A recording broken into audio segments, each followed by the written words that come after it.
Monday, start of a new week, about 120, 121, and we're at December 11th, 2023. Christmas fast approaching, solstice fast approaching, 10 days away. That means that, and I believe we're in the third day of Hanukkah. The other day I wrote about Hanukkah and the solstice.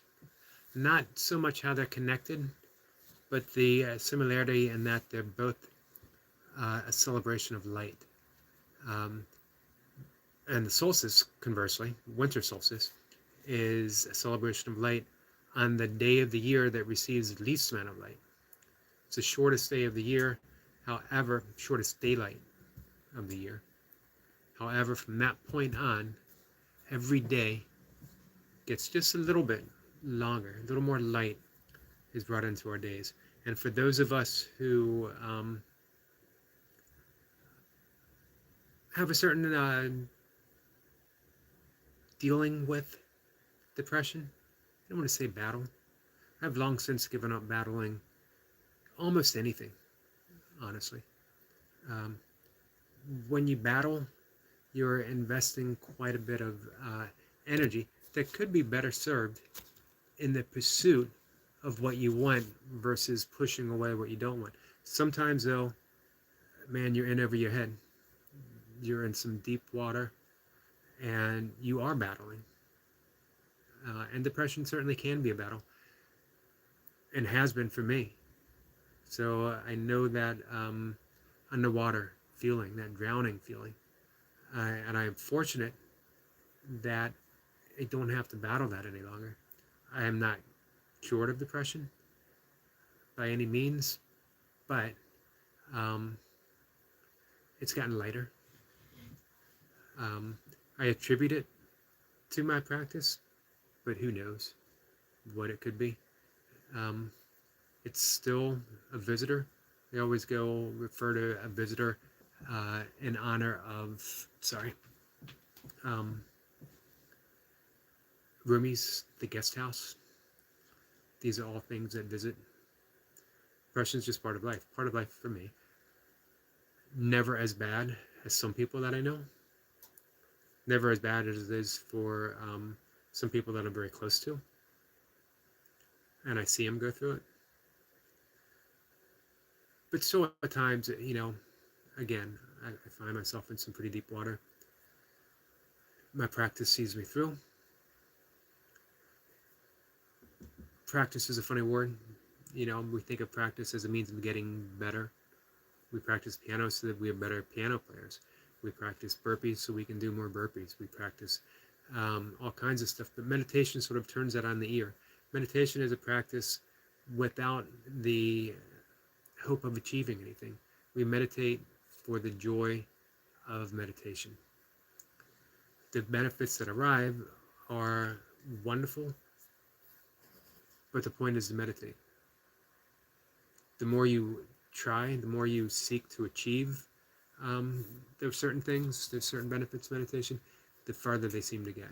So it's better just to relax. Allow that accumulation of good tiding, auspiciousness to become a storehouse for you. So, but I do want to talk about some things that we can do. Not sure how I got on the subject of depression, and I'm reviewing it in my mind, and I see Hanukkah and solstice and light, and how the arriving of just a little more light can make a big difference in our life sometimes. Here's another couple few things that can make a difference for us. When we think of stress, we think of these stressful occasions that they affect us. And we forget that there was a study done on mice. I was going to say, as a vegan, I sort of object to studies done on any animal. However, I'm going to scratch the as a vegan. As a human being, as a fellow traveler of the planet, as a fellow being, I object to the experiment and any other being. Doesn't mean that I don't have my preferences of humans over mice. I do.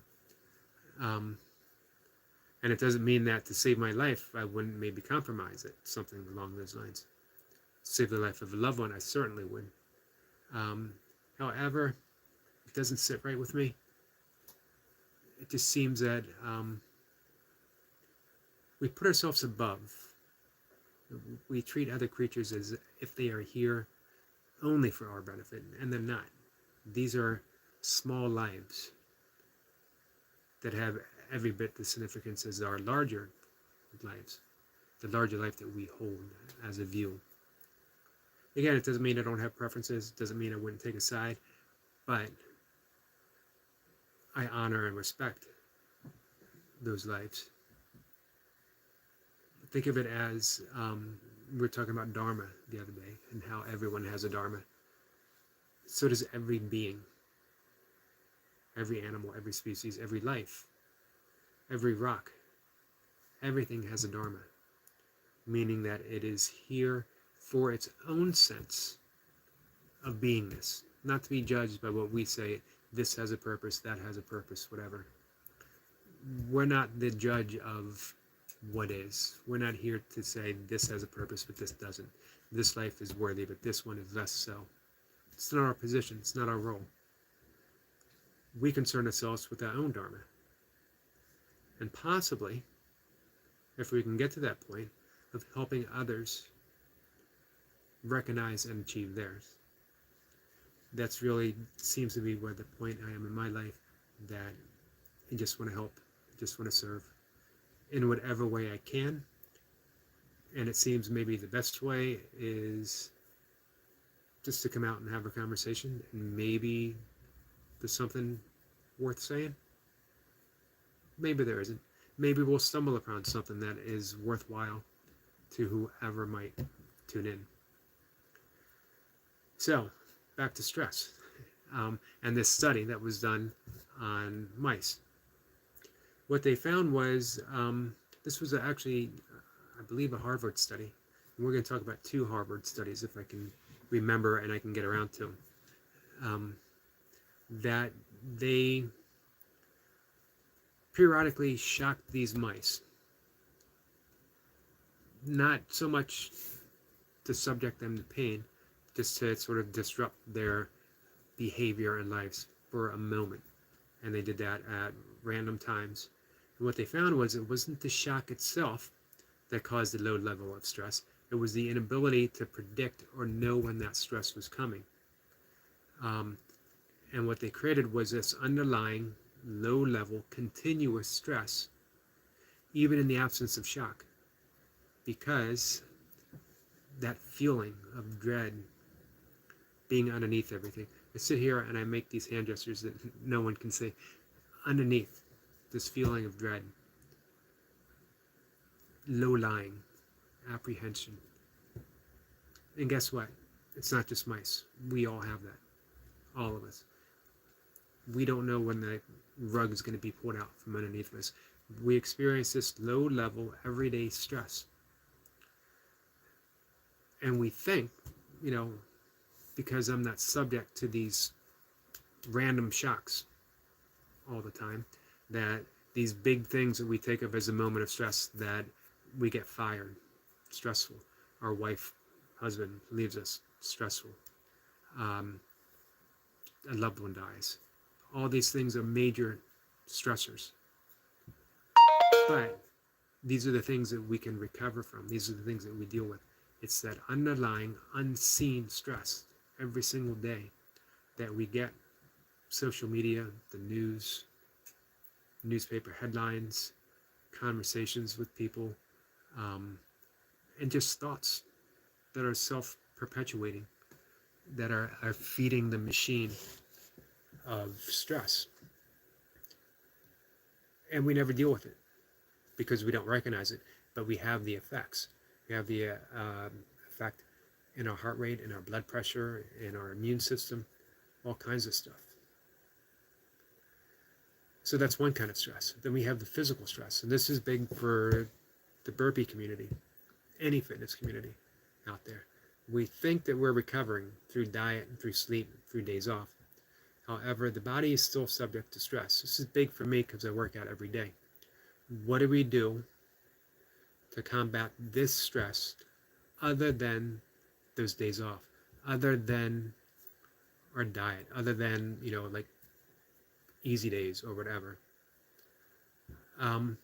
What we need is downtime, both for the stressors of life and for the stress of our workouts through our fitness. And let's be honest, most of us aren't as fitness orientated as we are.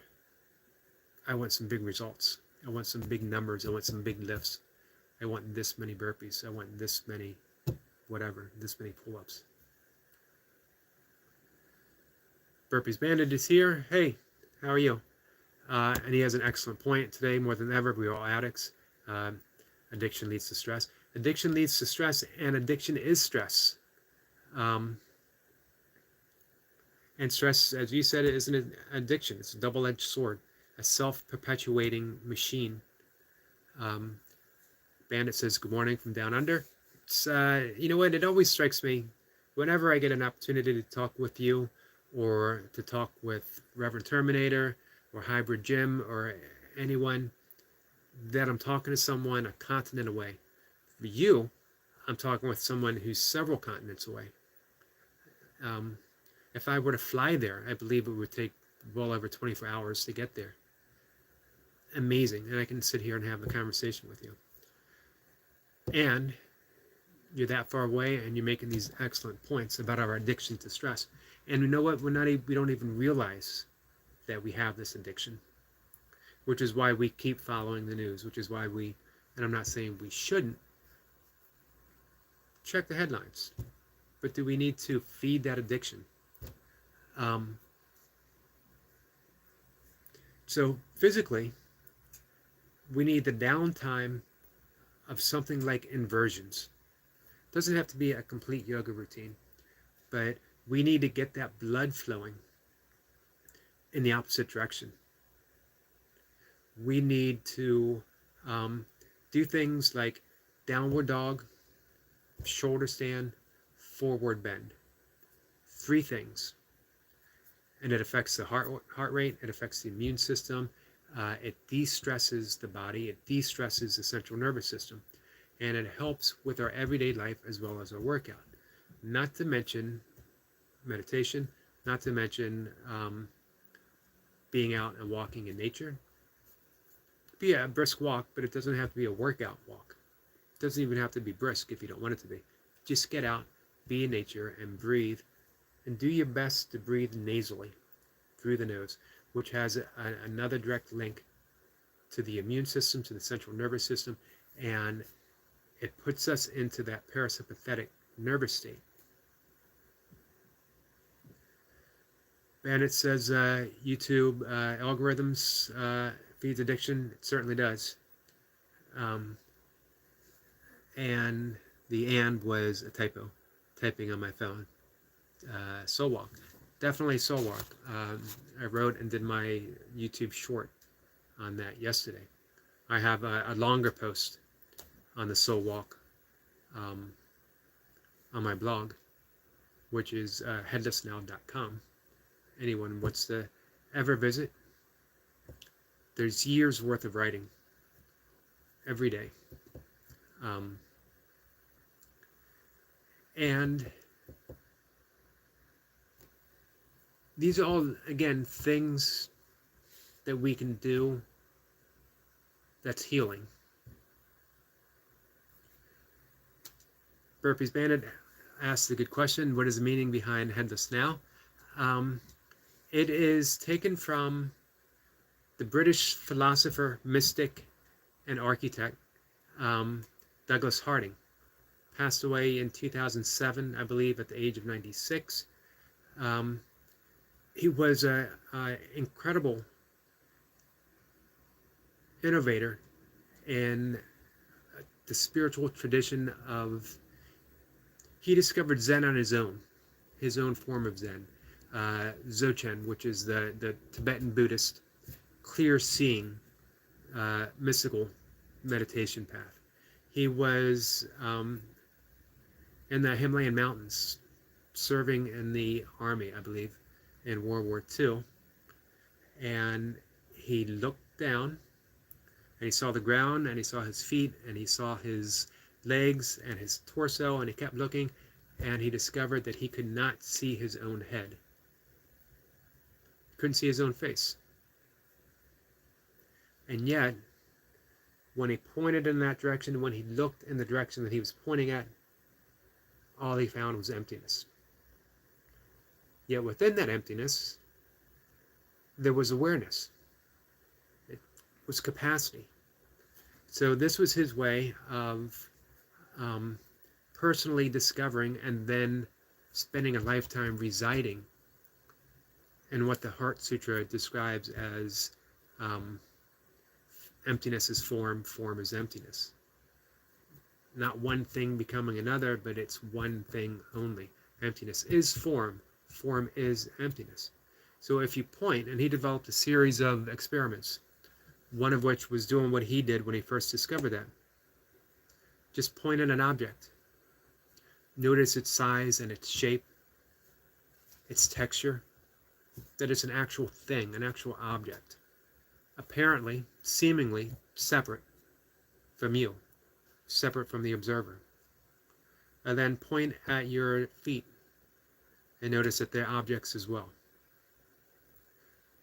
Objects that you can move, objects that you can wiggle, but they still have a shape, they still have a size, they might still have a smell. Objects. And you keep pointing, point at your torso. It's an object as well. You move up, point at your head. Don't look at your finger, look at the direction your finger is pointing in. And what do you see? Don't go by what someone tells you to see. Look in that direction with a sense of playfulness, a sense of innocence, a sense of curiosity and wonder. And don't settle for what you think might be there. What do you actually see? For me, I see the out rim of glasses. I see a tip of a nose. I see a little bit of a mustache. But all of those are peering from no thing. I don't see anything. I've never seen my face. I've seen reflections of my face in the mirror. I've seen photographs of my face. I've seen a drawing of my face. I've heard descriptions of my face. But I personally have never been witness to my face itself. When I look for it, I find emptiness. And yet, in this space, words are coming out. The rim of glasses are coming out. And there's an awareness to the entire world. So this emptiness is really capacity. And in that capacity is the entire universe. So I'm literally experiencing my emptiness becoming form. When I look at someone, when I look at them in the eye, where my face should be, I hold theirs. Where their face should be, they're holding mine. It's the literal definition of namaste. The emptiness within me, or the light within me, salutes the emptiness that's within you. We are both serving as capacity for each other. It's the highest form of love that we can offer someone, that I can serve as capacity for you to be, and that you can serve as capacity for me to be. And then you live your life from there. It's enlightenment. Enlightenment 101. You don't even have to go to Enlightenment 102, because there is no 102. There's just what is. And when you point and you see everything arising from emptiness, and that emptiness itself is love, where else can you go? You spend the rest of your life exploring the wonder of what is.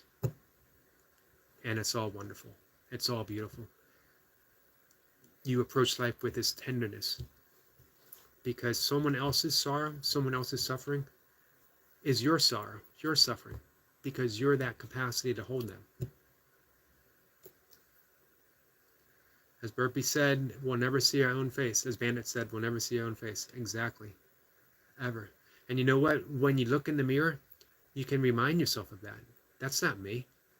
It's a reflection. That's just its own thing right there. Amazingly enough, pretending that it's me.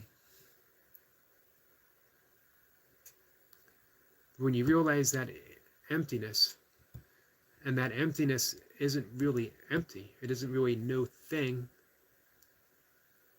or we could say it's not nothing, it is no thing whatsoever. It's the allowance of everything. It's simply awareness. It's a way of discovering your own awareness. And then you find that that awareness is all there is. There's not my awareness and your awareness. There's just awareness. There's no line drawn between it. And that's the literal sense of oneness, the literal sense of all of us and everything being one. So I'm glad you asked me that question, Bandit. Although, when someone does, and I offer that, boy, you should see Mocha's eyes roll.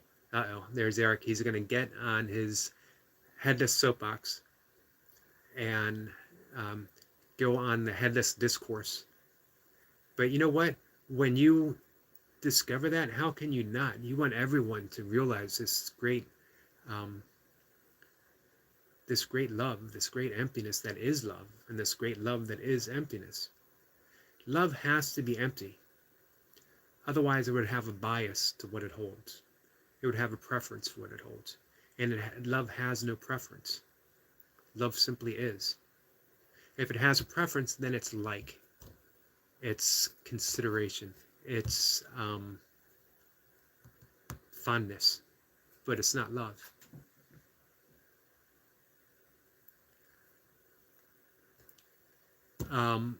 Bandit says, so going back to animals, maybe self-aware, even if they're not observed, interested in their own reflection. Another way to measure self-awareness. Well, here's the thing. It's beyond self-awareness, because when you look, you don't find an actual self. You find an influx of energy. You find motion. You find the silence that allows everything to arise, every sound to arise. You find the backdrop that allows every visual image to arise. But you don't find a single self that can say, this is self-awareness. It's just awareness. And if it's just awareness, and if everything is held in that awareness, there's no separation between me and an animal. There's no separation between me and an animal that can recognize itself in the mirror or not. That sort of becomes meaningless. An animal doesn't have a self to be aware of, because the animal just is complete in and of itself. As we could say, is self-awareness itself without the need of a self. And in that essence, that's where we all are.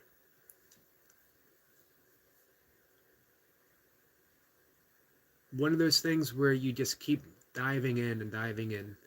You keep doing these experiments over and over again. Not to keep rediscovering what you've already discovered when you first look, but to just deepen your ability to look, your ability to reside in that emptiness. Hybrid Jim is here, saying hi. Eric and Bandit, I was just mentioning you not too long ago about talking to people across the world. And I was also talking about restorative practices, especially helping with stress level, the stress from working out that we almost never fully recover from unless we do something like that. My big recommendation, restorative practice of saying 3 simple, you could add on, but I don't know if you need to, yoga moves: downward dog, shoulder stand, and you and I have the inversion bench. Somebody could add that in too. But you get by with shoulder stand, forward bend. All of those moves, put your legs above the heart, which gives your heart a break, decreases the heart rate, changes the blood flow, brings greater blood flow into the heart itself, and improves the immune system, and it gives the entire body and the entire central nervous system a deep, deep, deep rest. If you could do that after a walk in nature, you're gold. If you could do that after a walk in nature and then meditate for 10 minutes, even better. Then if you could throw in some breath work, you're not even on the healing path anymore. You're already healed. However, Jim says, definitely all over the world, near 7 p.m. here. You had your dinner yet? And moving all planes off, often is feel-good stuff. Yeah, I agree. And that's the whole role, especially the yoga I've been practicing, which is Shivananda yoga from Swami Shivananda. And it is literally designed to move through every plane. And then you hold that, developing a little bit of tension in the posture. And then it's, you flow into a restorative posture, either corpse, shavasana, or child's pose, or crocodile pose, where you lay on your belly with your head turned to one side. It's imperative to do the restorative postures in between, especially with some of the deep back bends that we've been doing. However, Jim says, yes, just had dinner with wife. I'm going to say it wasn't lasagna, because I think I've been wrong on my last few predictions.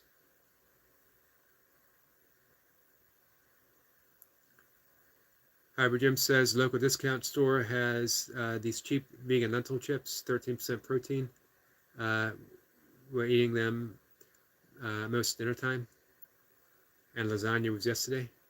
Yeah, we have some lentil chips here and some chickpea chips that are really good too.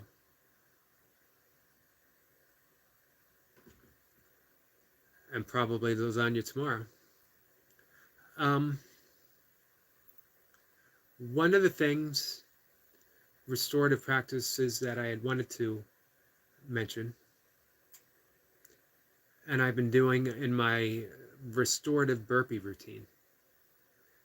I don't know why it occurred to me to do two things. I don't know why it occurred to me to do a sort of restorative burpee routine.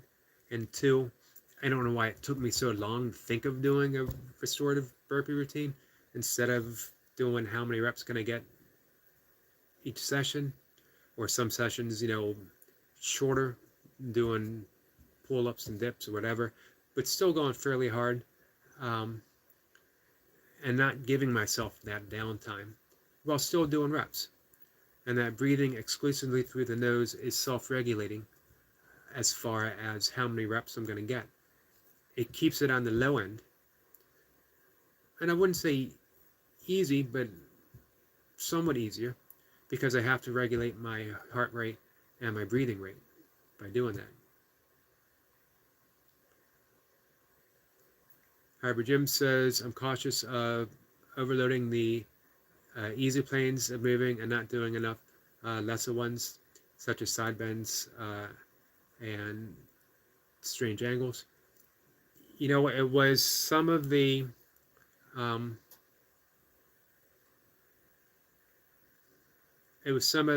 angle poses that gave me trouble with my back.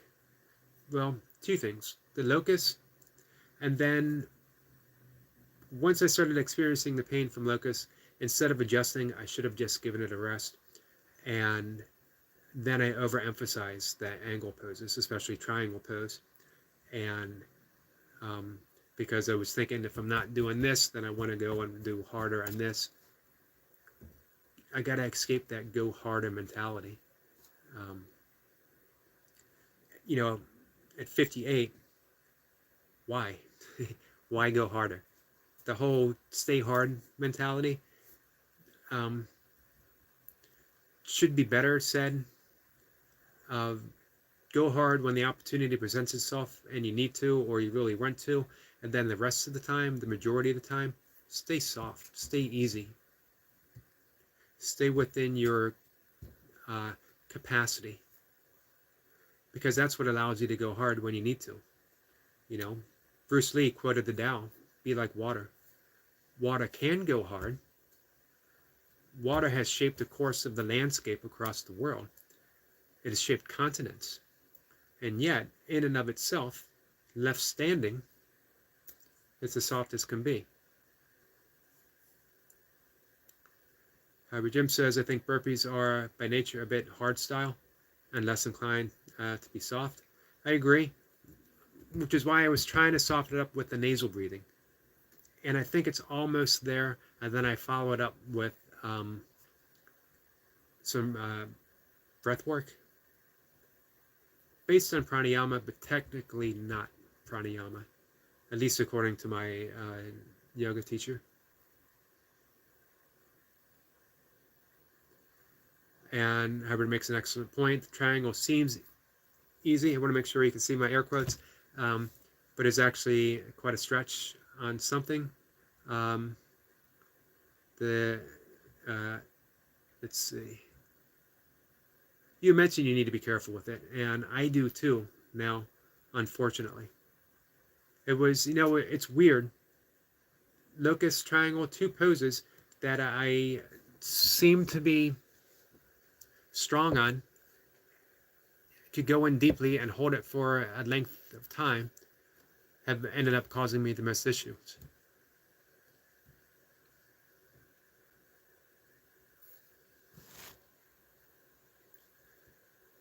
And Ivor Jim says the art of training to get a feel for is to get the feel for the exercise dosage and approach.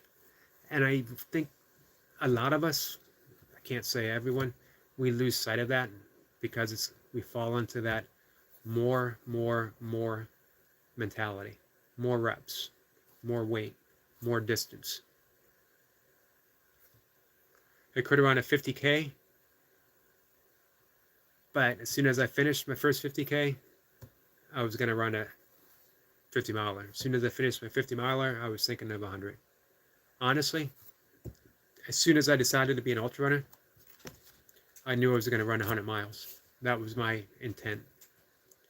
Originally, it was going to be run 100 and then get back to my kettlebell training, but I got hooked on ultras. I did a race, an ultra, at least one ultra a month, sometimes two, sometimes three, for well over a decade. Did not do a, physically, body-wise, I lost some muscle, which was no big concern because if I had really wanted to, I could have trained and put it back on. But I don't think I did my central nervous system any favors racing that much and that often, especially putting in the distance in between those runs. So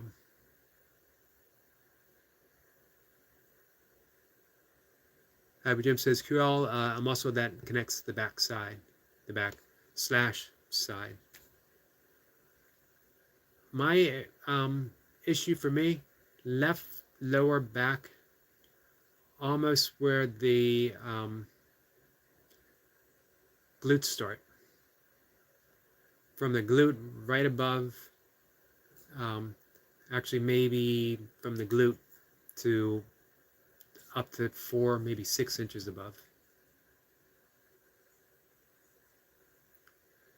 However, Jim says it's easy to fall into more is better. It's human nature. Yeah. Sometimes that's why it's helpful to have a coach. Even if you're a coach, I think a coach often needs a coach. Someone that you trust to say, okay, back off, take a break, do this.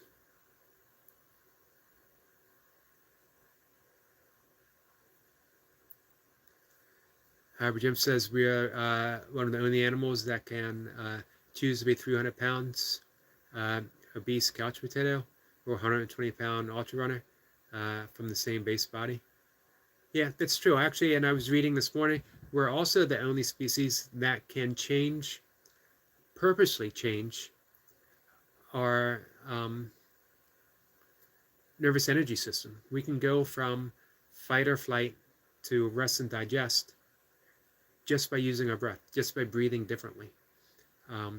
We're the only ones that can choose to breathe differently.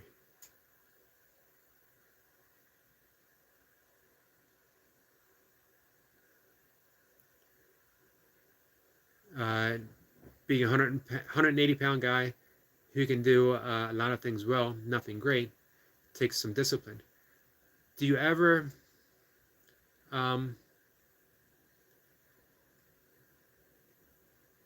feel the urge to specialize?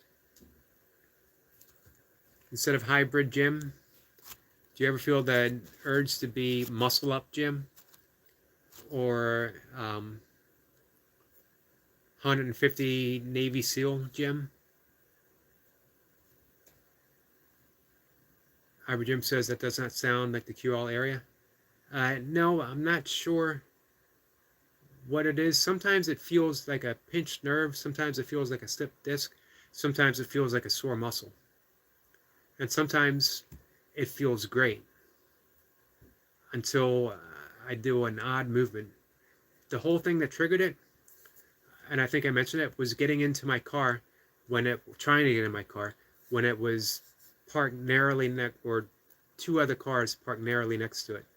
And I thought to myself, I'm going to use my yoga power and contort my body through this narrow space and get into my car. And it did not work well for me. It did not work well for my back.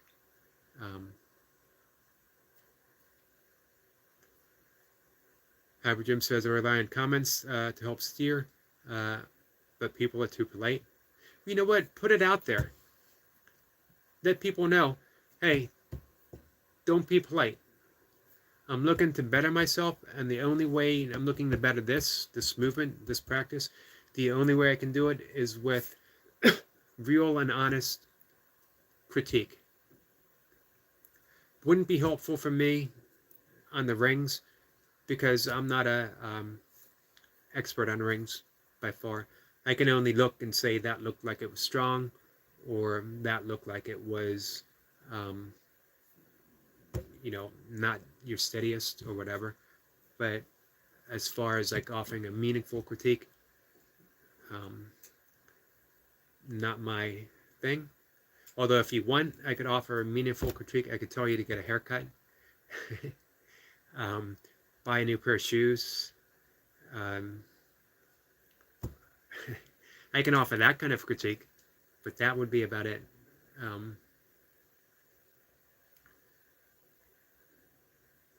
Hybrid Jim says, you know what? And I would be polite, so I probably wouldn't be helpful with that either. Hybrid Jim says, that amazing self-actualization comes with the flip side of having an amazing ability to F up life. Yeah, this is true. I have been on both sides of that quite a bit.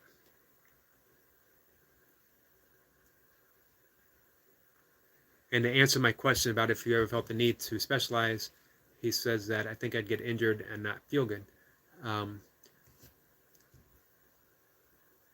Where did I read that specialization is never good for evolution? We can specialize ourselves out of commission. We can specialize ourselves out of existence. And he says, with you, Osiris, Rev, Paul, the other regulars, we must have 100 years of combined training experience and knowledge, even if it's not directly relevant. I agree. You know what? We should all have a round table once every month, once every other month. And I was smiling at his comment, I'm not having a haircut. Hey, I had all kinds of people to tell me to get a haircut back in my ponytail days. But it was time. I didn't get my hair cut because of any comment. As we were emerging into the post-COVID era, um, there was no sense in holding on to my stay-at-home COVID. I'm going back to my hippie roots ponytail. If I was going to go out in public again, you know, I thought it was time to offer that clean shaven look. Burpees Bandit, as I get older, I think the specialization is better. Better in the sense that you have valued more for being a master in something rather than a jack or Jill of all trades. That's an interesting perspective, and I can actually see that point. However, I forget who it was where I read, maybe it was Margaret Mead, specialization is for insects. In the world of mammals, look at pandas. They have specialized in the art of eating bamboo, or is it without bamboo, they're gone, no longer existing. So I can see both sides. And you know what? You're specializing in the Swiss Army knife of burpees. So that covers a whole lot of ground. So I think you're smart that if you're going to specialize, you specialize in something that gives you the most bang for the buck.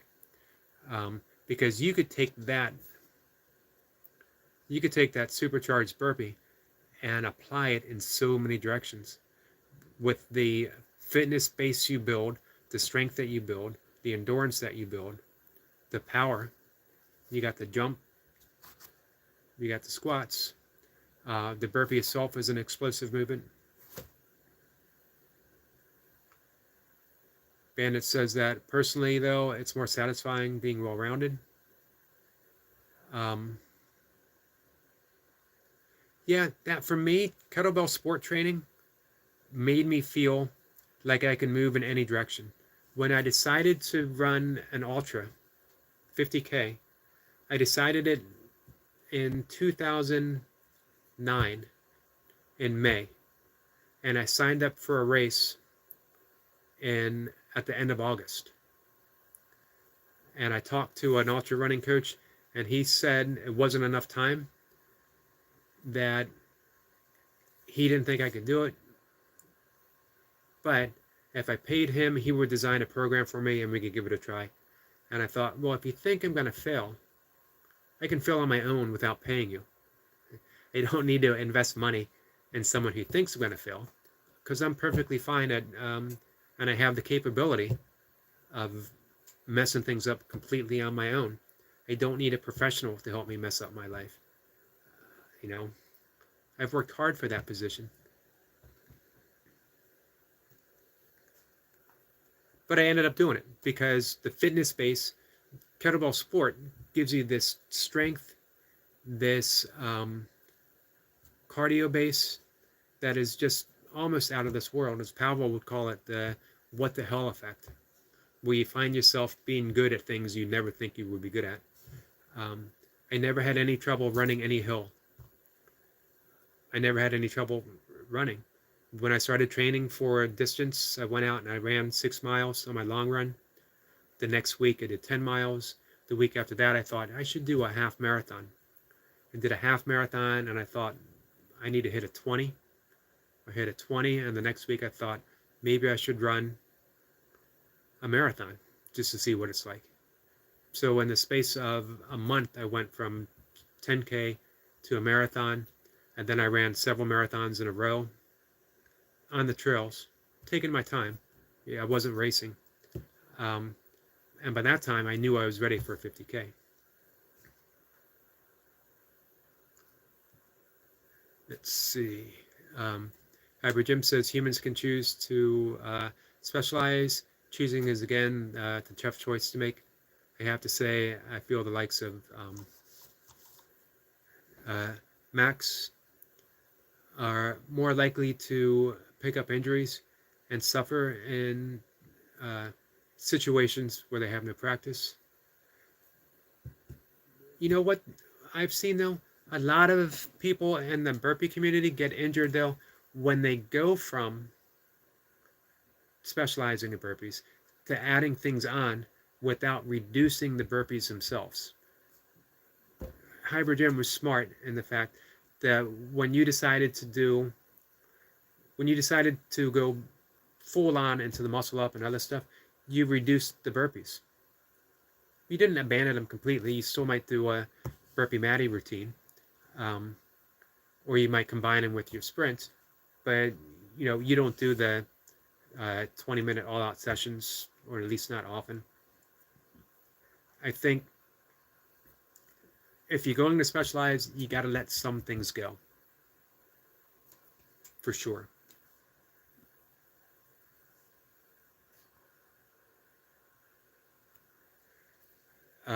And Hybrid Gym continues with overhead pressing, suitcase carries, etc. Two things that Coach Stan John actually preaches. Get in some weighted carries, preferably the suitcase carry, because you get the most bang for your buck, surprisingly, over doing double carries.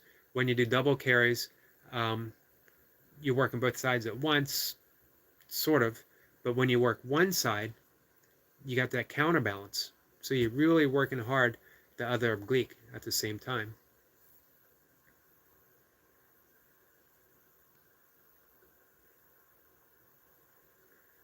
And he says that I am planning to specialize more in handstand practice. I saw that you mentioned that the other day, yesterday actually. As I'm getting nowhere, still doing it more casually. Yeah, that's definitely a skill, but it's more of a skill than it is a workout. I would think that you could specialize in it without taking much energy from other things.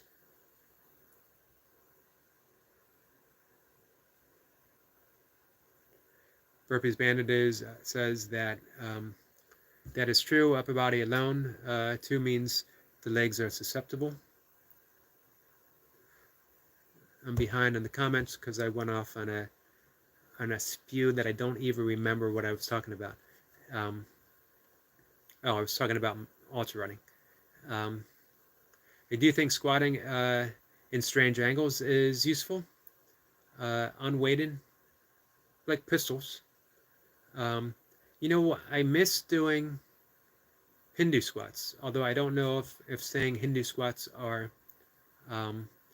politically correct any longer. But you know what? It's from Hindu wrestling. It's from East Indian wrestling.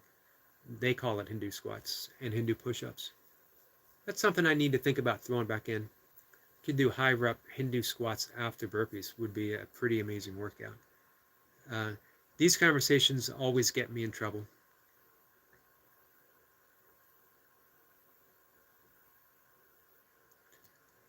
And he continues with how we are likely to find ourselves should we slip or something.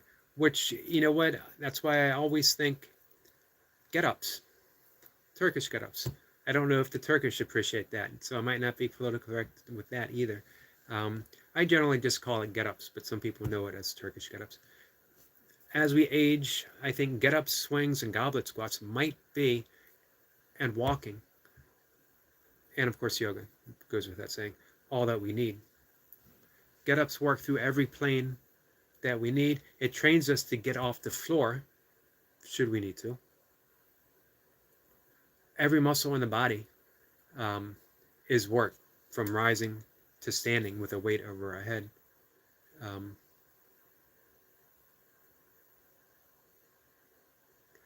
However, Jim says my adults would have torn doing a lot of muscle ups with 20-minute plus burpees, in his honest opinion, in his opinion.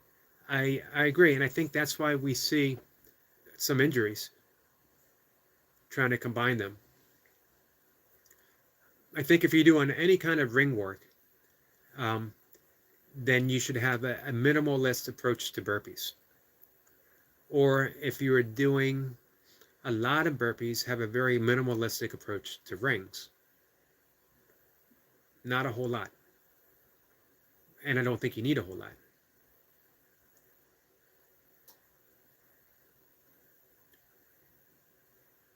Hybrid says that maybe if I were 20, I'd get away with it, not in the 40s. I'm not even sure you can get away with it for long in your 20s. You can get away with a lot of things in your 20s, but that doesn't mean you can get away with it for long. It also doesn't mean that you don't suffer an effect later, that you aren't even realize what you're doing.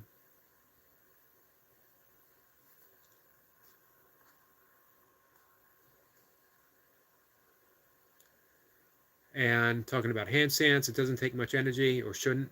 I'm a bit inefficient, so using wasted energy. What would it take? What is it going to take for you to gain that efficiency? Just practice, or are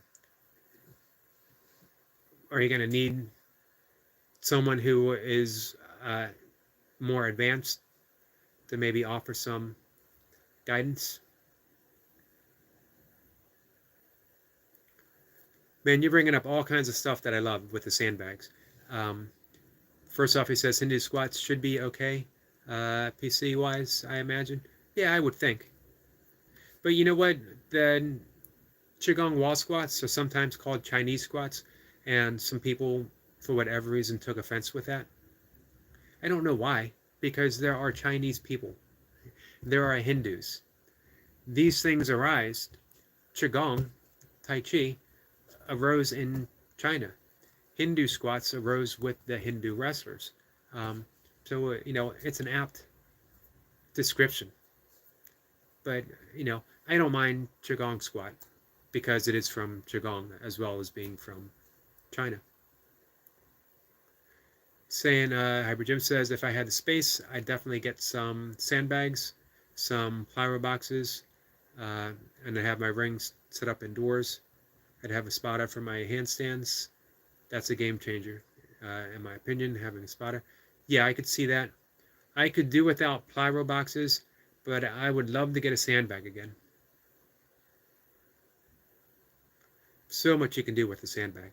You can take it outside, just put it right in front of you, do burpees, do push-ups, pick it up, do carries, do get-ups, bear hug walks, Zercher squats, shouldering. A sandbag is just an amazing movement. You can do reps of shouldering, and then bear hug, and then squat, or Zercher squats.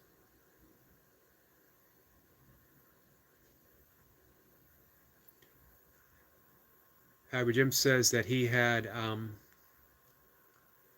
spaghetti arms in his early 20s. So yeah, rose-tinted glasses there. It's the opposite for me. I was in my 20s and early 30s. I was at my heaviest, with pretty decent arms, but no abs to speak of whatsoever. And I think I would have traded, had I thought about it, I would have traded an inch off my arms for an inch off my abs. And he says, just practice improving. The main thing took from handstand workshops I went to was extremely minimal yet drastic assistance of a spotter. So a good partner would, in his opinion, make a vast gain. Could you train your wife to be a spotter? Burpees Bandit says get a slam ball. I would like a slam ball. You know what else I want? I want to get some old school bending. If you watch Robotics channel, the power twisters, I had them when I was a kid. One of my first forms of working out. The bull worker. I thought about investing in them again. The slam ball would be a really good investment. I'm not sure my 50-plus-year-old house, let alone my 50-plus-year-old body, could stand an actual slam, though. It is what it is. Says, good morning, YouTube family. Hope everyone is well. Eric, hey, how are you? How's the recovery? Hybrid Jim says I broke my slam ball. I'm not at least bit surprised. um, it was slammed with the force of Hybrid Jim, probably powered by lasagna. Um, it didn't stand a chance. It never stood a chance. Burpees Bandit says that's the end goal. To slam the ball out of existence itself.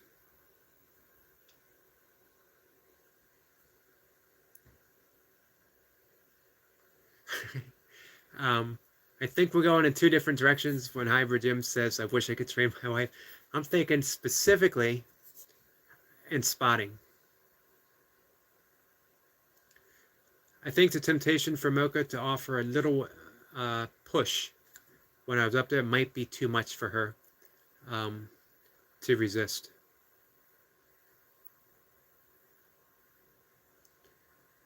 We all need to be issued with an indoor training facility each.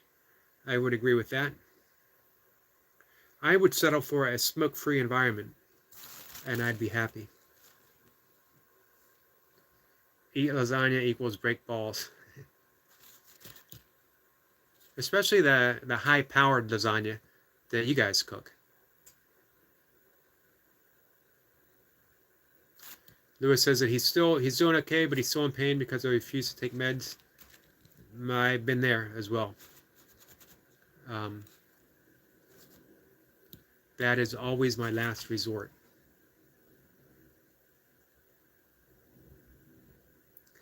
However, Jim says, yeah, if I could have trained her, I would have. Spotting.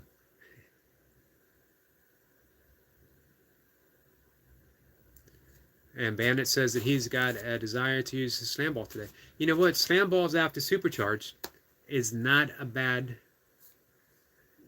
thing at all. I think that you would carry the ultimate explosive session by extending it. Couple sets of slam ball. Breathing in between.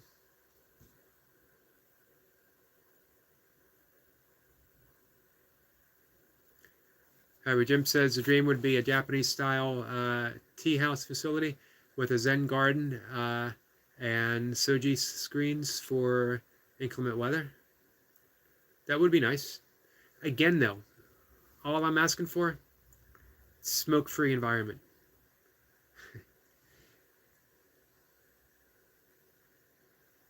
It is what it is. Speaking of smoking, I haven't 420 because of my broken rib. It hurts to cough. Man, but that would help with pain. What about edibles?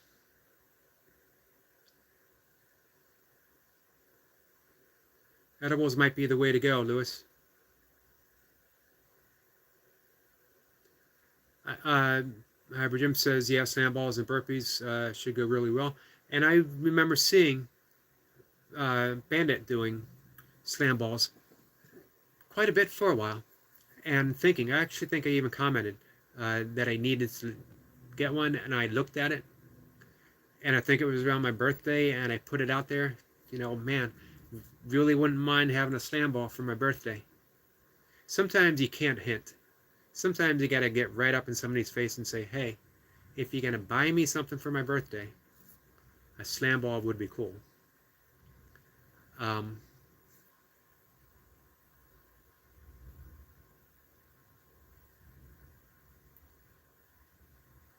Hybrid Jim says, ouch, Lewis, need another method of imbibing. Yeah, edibles are the way to go. And Burpees Bandit says, you know what? Or it is what it is, says me and the wife were thinking about that. I'm actually surprised. It combines everything you love. If you could find a way of edibles and burpees while you're watching the Raiders, man, what more would you need? Burpees Bandit says I did 500 in one session. That was a lot of that was a lot of balls. Yeah, I guess it would be actually. Man, I can't imagine how the power feel at the end. I think for me, I would go from trying to do 500 slam balls. I would do like 100 slams, and then it would quickly develop into drop ball, which isn't as dramatic um, any longer. Hybrid Jim says he managed to break a kettlebell too. 16 cast iron. Wow. And they last forever. There was a kettlebell in a gym once when I was a kid, covered in rust, that was probably there. It was at a YMCA that opened decades before, so it was probably there for 50 years, and yet it was still usable. And then Hybrid Gym comes along, and that would be the end of that. Burpees Bandit says, yes, people cannot read minds, or even take a hint sometimes. It is what it is. That's true, Eric. I mean, edibles, man. You got cookies, brownies. I mean, I know they have all kinds of gummies and stuff, but man, you could be creative. If you were Hybrid Gym, you could have edibles and lasagna twice a week.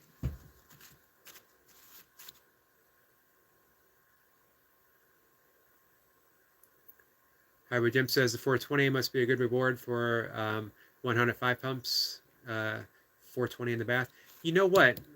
I went decades without. And it occurred to me, and I'm sure it occurs to all kinds of people, what a good aid it would be in ultra running. It disqualifies you. But if you're not going to win a race. If you're middle of the pack or back of the pack, who cares? But here's the things that affect an ultra runner: pain, nausea, boredom, loss of appetite. 420 covers it all. Increases the appetite, decreases nausea, helps with pain. I've never once been bored when I've been stoned.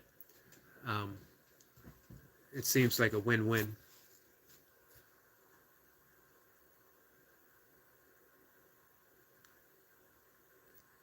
However, Jim says it was in his student days when he broke the kettlebell. The handle was still on it. It's just caved in the side. I've had it for 20 years. Yeah, I have some 20-year-old competitive kettlebells. I don't know how you cave in a kettlebell though.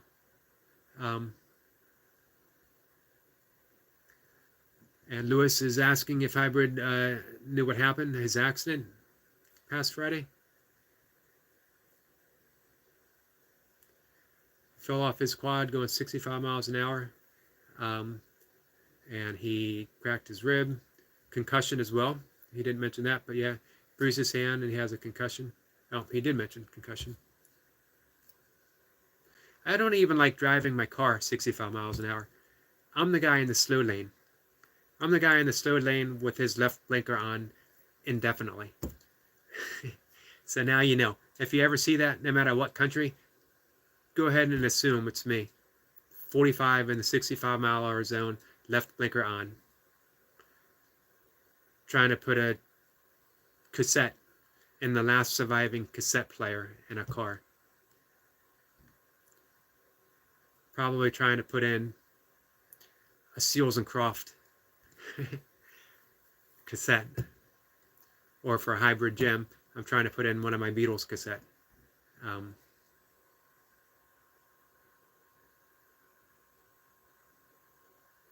Hybrid Gym says he used the 8 kilogram a lot. Over the foot for monkey feet and tibial curls, other stuff. I do halos with my 8K, and sometimes I use it for like mobility purposes when I'm doing goblet squats, just to get in that low down position and move around a bit.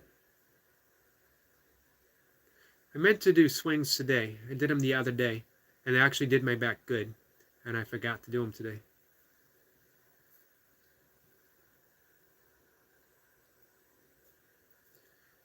And Hybrid Jim says he didn't know. It sounds like you got lucky, really. Yeah, when you think about it, falling off a quad going 65 and surviving means that you got lucky, for sure.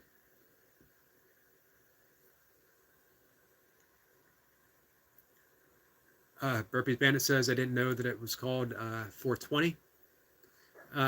Yeah, April 20th is the special day.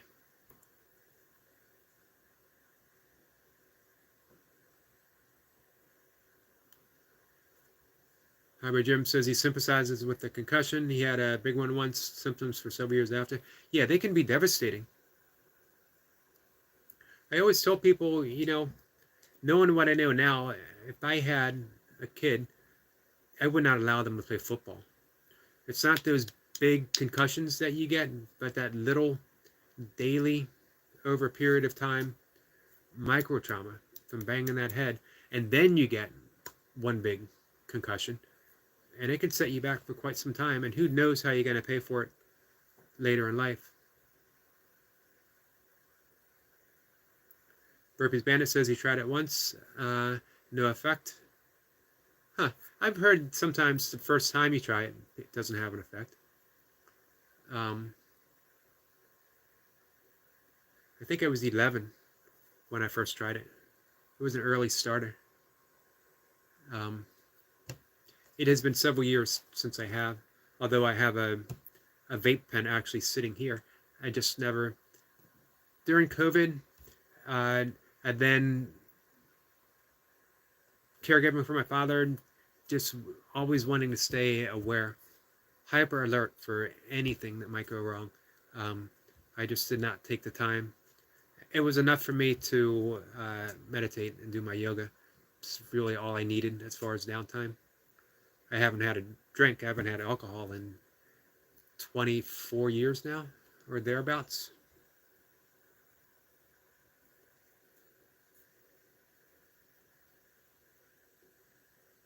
$420 is a holiday. It is. As is 6/19? That's Bicycle Day. Bicycle Day is when Albert Hoffman accidentally ingested a yeast form that was a precursor to LSD, and he tripped as he was riding his bike across campus. And that launched quite a few interesting lives afterwards, including mine. I doubt I'd be the person that I am right now, for better or for worse, had I not experimented in my youth. I don't know why I say experimented. I went beyond experimenting. I was a downright guinea pig for taking that kind of stuff. He says, Hybrid Jim says he might have had a high CBO variety. Yeah, that's true.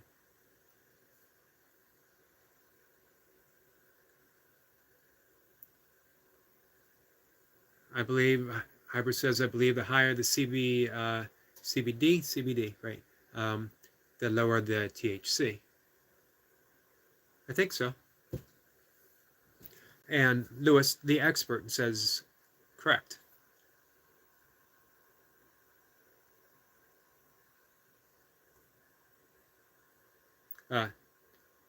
The muscle tibulus. Okay, the muscle running up the front of the shin. It's weird. I look at it and I think, and then I say tibulus, and why did I have trouble with that?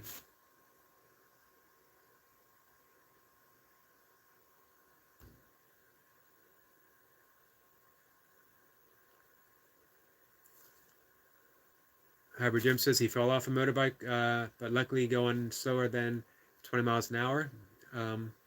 Each time, I think, hit cars a few times, rather they hit me.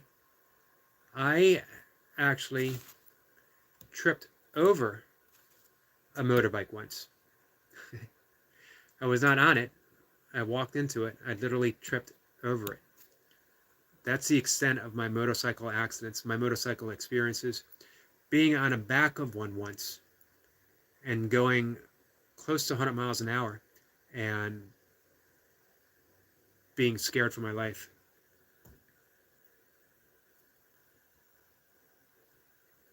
I think that's why I sort of am geared towards that ultra running. Slow, steady, feeling the ground beneath me.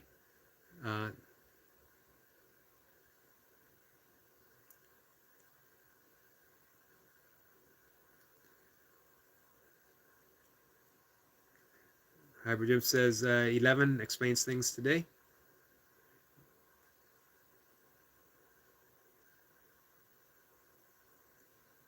And it says it must have been outdoor stuff. Hybrid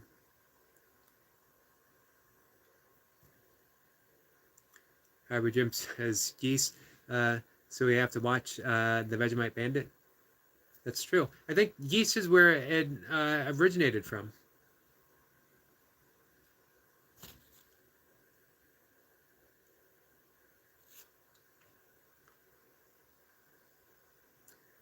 Typical exercises are promoted for knee health, knee over toe guys. Knee over toe guy. You know what? I follow him. I don't know if I follow him on YouTube. I do on Instagram.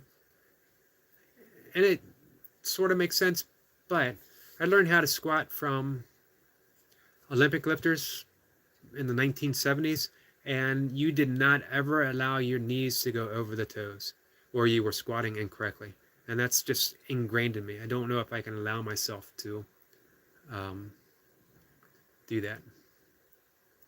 Lewis says, geez, Eric, 100 miles an hour. Yeah, it wasn't me, though. I was on the back of the bike, which makes it even scarier because I had no control. Even worse,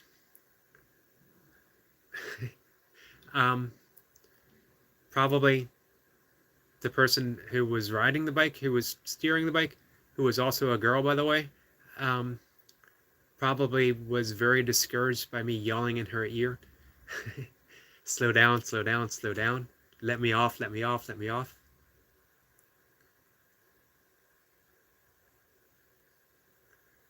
Hybrid Jim says you're 5 minutes behind, Eric.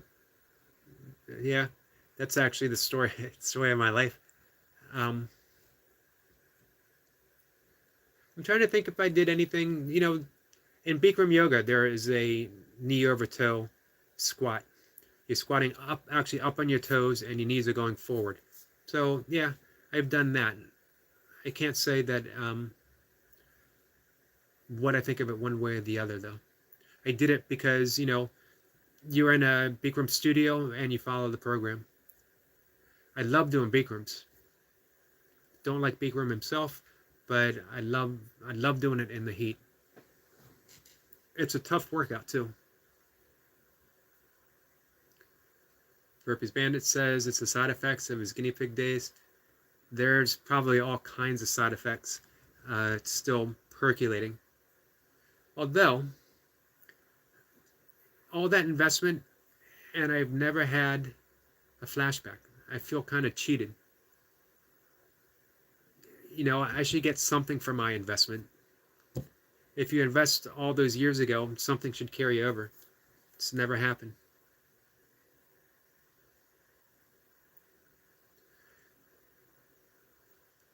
Hybrid Jim says knee over toes guy does crazy leg ability stuff. But you know what? Do you think it's good for him? I'm not saying it isn't. Is he doing stuff that he can get away with now because he has great agility and mobility, but he might pay a price for it later, and that he's promoting it as this is good for you because I can do it? Again, I don't know. Maybe, maybe not.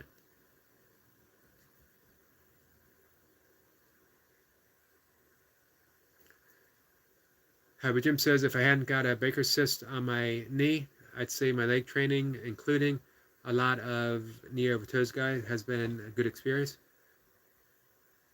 That's good. And there's no way to say how that Baker's cyst came to be. I know some runners who have said it's because of high mileage. I know others who don't do high mileage. He said it came from too much speed work. I know some who said it just came up, no reason whatsoever, and it just went away, no reason whatsoever. Hybrid Jim says, good point. He might pay a price, but he said surgery in the past. I think he's careful not to get that again.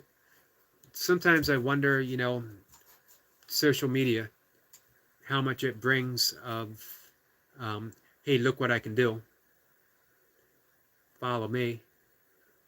Do this and you'll get better. And is it really good for you to do? That's sort of one of the reasons why I don't want to do yoga. I like to talk about it, but I don't want that responsibility of do it this way. There's more qualified people than me, that's for sure.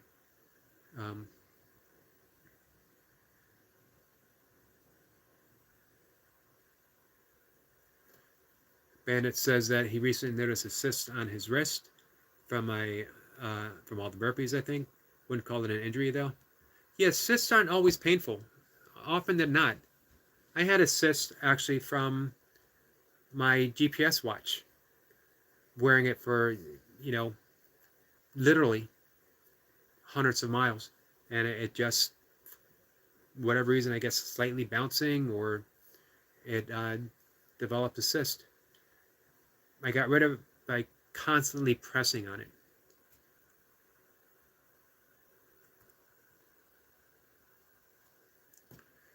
Hybrid Jim says it's common.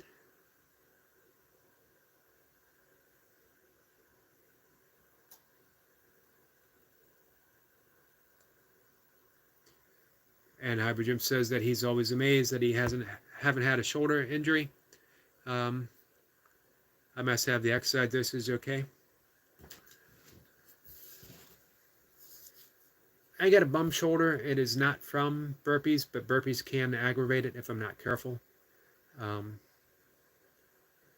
However, I am pretty fortunate that I can get away doing with what I do.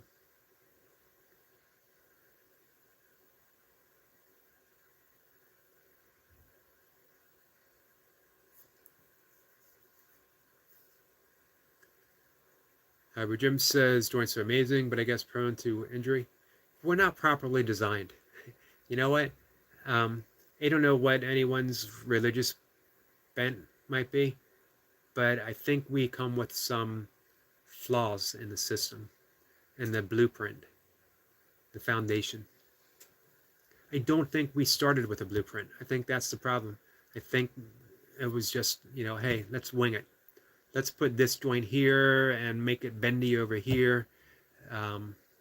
See what happens if we do this. And overall, the experiment could have been a whole lot better, in my opinion.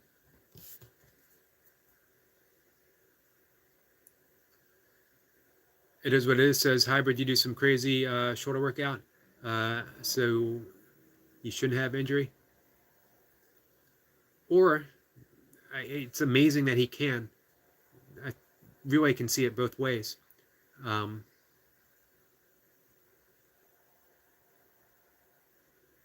It shows a well-balanced approach, in my opinion.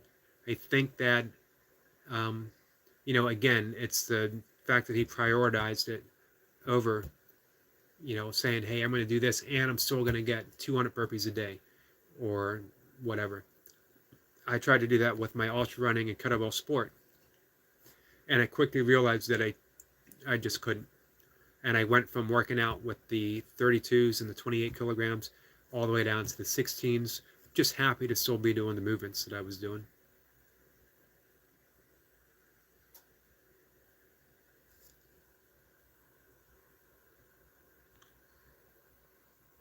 Hybrid Jim says, I did feel the high rep seals overstretched my front delt. Yes, I feel that as well, especially if I add too many dips.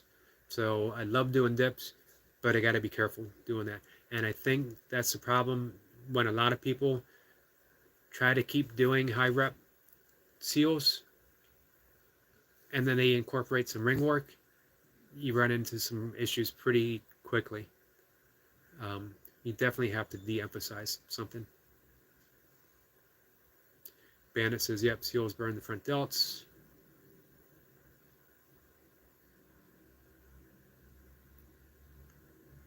And Hybrid Jim says, I've been working on getting more range and the German hangs. And that you have to watch those front delts. I don't throw the whole shoulder complex out of whack. If they get overworked, they're hypertrophied. Which is interesting. You know what? I'm trying to think if I've seen you work on the Iron Cross or not, which would really help the side delts quite a bit, I think, and provide some balance. And I think the other things you do, some of the turns, some of the flips, might really help with the back delts.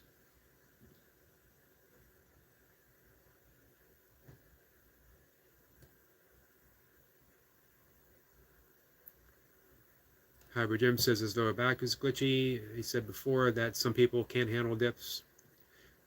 Some can't handle other stuff. You have to cautious approach. Yes, definitely. Dips by themselves aren't an issue with me. Dips and high rep burpees can be an issue. He says his lower back is glitchy. I think I mentioned that. And yeah, we mentioned my lower back, unfortunately, is glitchy as well.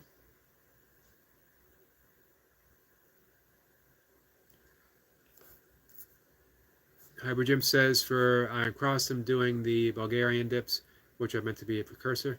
I wonder if some people go too quickly into Iron Cross, as it's that show-off move. It's the, you know, it's the gold, you know. Let's go for the gold right away.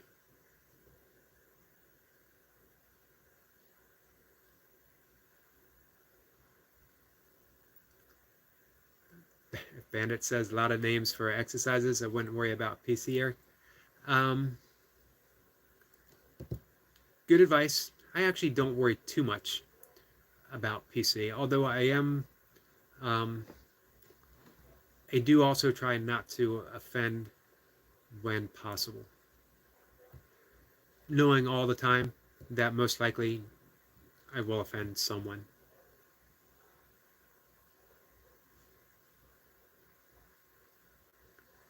Lewis says that hybrid, you look very solid as far as your body. Yeah, he certainly does.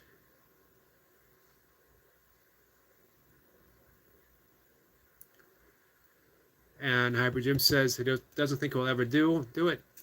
The Iron Cross, just working in the family of movements. It's definitely something that shouldn't be rushed. And I have been guilty on my ring work of seeing if I can do it for no reason. I don't know why. But you know, it's that flash move. It looks good. It's beneficial, but it's impressive as hell. So, you know, I think at one point when you get a set of rings, everyone's got to try it. And then you think, well, I'm going to train for it. But I think that training, unless you do what Hybrid Gym is doing, I think that it ends up being too much. Even training for it, I think you need to build that solid foundation. As Hybrid Gym says, you can't really rush rings. You need to get that foundation and then maybe specialize in it. Bandit says 50% of people will love you. Man, I'm lucky if I get to 50%. 50% will hate you. Facts of life. But I'm sure being mindful of PC gets you to 50 and not lower. I'm not sure. Maybe.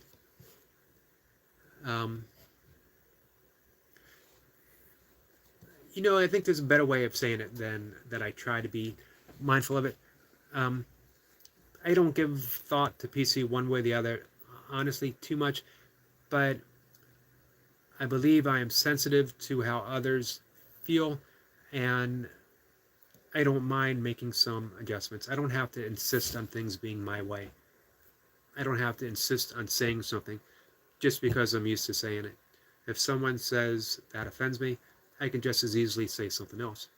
Um, Being flexible with your mind, flexible with your thoughts, flexible with your demands and your opinions, as well as from what we're all discussing here, being flexible with your training. If doing dips and seals hurts your front delts, don't do dips, or do them less, or not as often, or whatever. If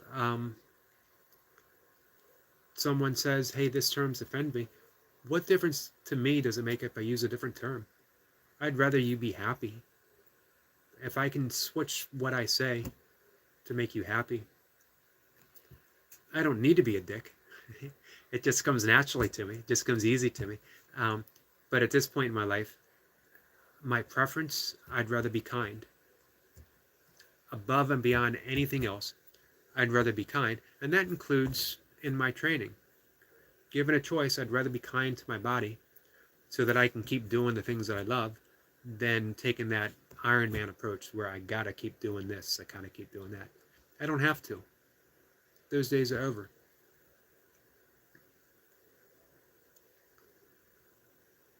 Bandit says good mentality. Yeah, I think we all get there eventually in life. We learn the things we let go are much more important than the things that we hold on to. Because I'd rather be spacious and open and accepting than clinging to things that only serve my opinion. It's just a thought. An opinion is just a thought.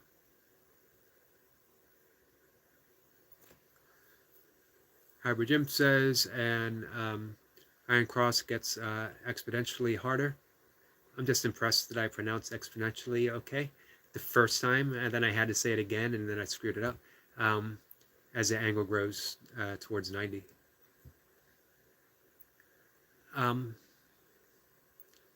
Yeah, that's such a full expression of power. And when you watch someone who's good at it do it, their face doesn't even show the effort. They look so calm as they're holding what might be one of the most impressive static moves that someone can do. All right, guys, so I'm running late. I actually set a live session PR. I think this is the longest I've ever talked, and so I need to thank Bandit for showing up from Australia and Hybrid Jim for showing up post-dinner in Great Britain. I never know if people prefer Great Britain or Britain or England. I always used to say England. Not that I'm trying to be politically correct, but to me, England has such a ancient feel to it. I love saying the word England because it's Britain too, I guess. Britain more than Great Britain. Britain has that ancient feel to it as well. And thank you, Lewis, especially during your recovery for being here from California. Jim says, good chat. I need to clean my kitchen. My wife has trained me. She did a good job. Hats off to your wife. Tell her I said hi, by the way. Jim says, I'm in England. A lot of Britons aren't. That makes sense. England. It's home, England, and Ireland. Scotland too, I guess. Home of my ancestors, along with my great-grandmother who was from Hungary.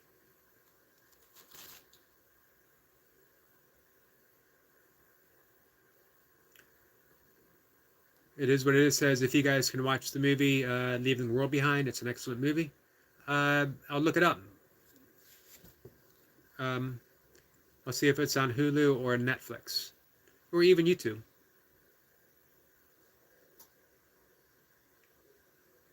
Hybrid Jim says Dr. Hybrid recommends 420 in the bath for the concussion. 420 brownies in the bath. Or gummies. Oh, don't forget Wales. Yeah, and the Isle of Man. How could I forget Wales? I absolutely love Wales. It just seems like this little wilderness. Although, England has these pockets of wilderness that are surprising to me. It's such a beautiful country. And it's such an ancient country. I really wish the Romans had left it alone, in my opinion, in my historical opinion. Lewis says it's on Netflix. I will look for it. All right, so we're going to say goodbye. I'm going to eat myself. I eat relatively early. My main dinner, my main meal, is what others would call lunch, I guess. But for me, it's dinner. And it's like 12:30. And then I have my lighter and last meal about 3 o'clock, and it's just a salad, protein drink or a smoothie or something like that, and a piece of fruit. I wind down my calories in the evening. Makes it easier to sleep. My body can concentrate on the easier digestive system as I go to sleep. Hybrid Jim says that the very south and very north of Wales are populous. The middle is wilder. Yeah, I guess, we get these visions of what we think something is. In my mind, I've always pictured Wales as being wild. And I think it's from reading it was Louis L'Amour, paperback westerns, and it traced the origins of this family to Wales in the moors and on the wild seascape of that area. Very poetic people in Wales. I think of Dylan Thomas. At one time, one of my favorite poets, but I've sort of fallen out of favor with him. Or he's fallen out of favor with me just a bit. Doesn't quite have the same pull on me anymore. So, all right, with that, guys, I will see you later. Again, appreciate everyone coming by and talking as I break a minute or 1 hour and 30 minutes. The longest talk ever. I will see you guys tomorrow. Take care.